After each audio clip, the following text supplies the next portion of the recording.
Bocah berinisial E6, 12, harus meregang nyawa di tangan tetangganya berinisial R, 16, di rumah kontrakan Kampung Sawah, Kecamatan Cilincing, Jakarta Utara, Senin, 13 Oktober 2025, malam.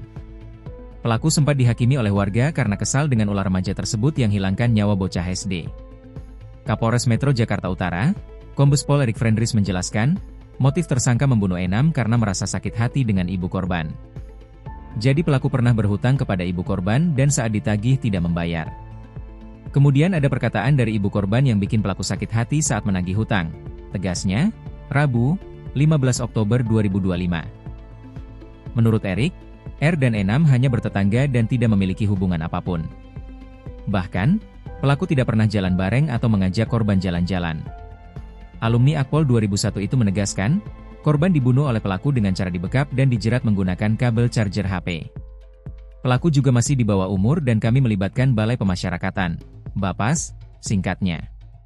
Sementara itu, Kasat Reskrim Polres Metro Jakarta Utara, Kompol Onkoseno melanjutkan, ada 4 orang saksi yang sudah diperiksa oleh penyidik. Dari pengakuan R, kata Onko, pelaku mengajak korban dengan iming-imingan akan memberikan baju jika mau ikut. Termasuk orang tua korban juga sudah kami mintai keterangan dalam kasus ini, ungkapnya.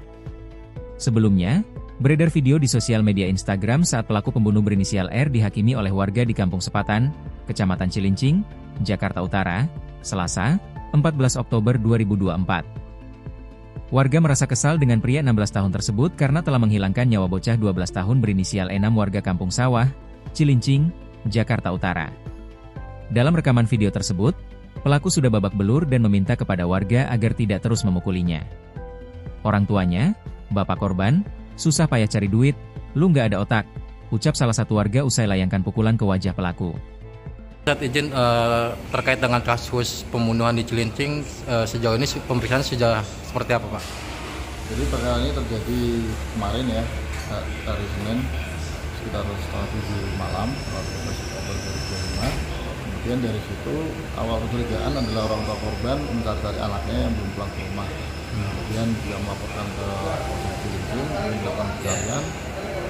Awalnya, pelaku tidak mengakui bahwa korban ini berada di dalam rumah pelaku, tapi kemudian setelah diinterogasi, baru pelaku mengakui bahwa korban ada di kamarnya. Sudah dibuka di kamarnya, korban sudah dalam keadaan meninggal dunia. Dari situ, kemudian pelaku diamankan dan dilakukan pemeriksaan. Dari pemeriksaan ditemukan fakta bahwa korban dibunuh oleh pelaku dengan cara dibekap dan dililit kabel. Sudah berapa saksi, Bang, yang periksa? Sudah ada 4 saksi yang kami periksa. Itu termasuk orang tua korban? Iya.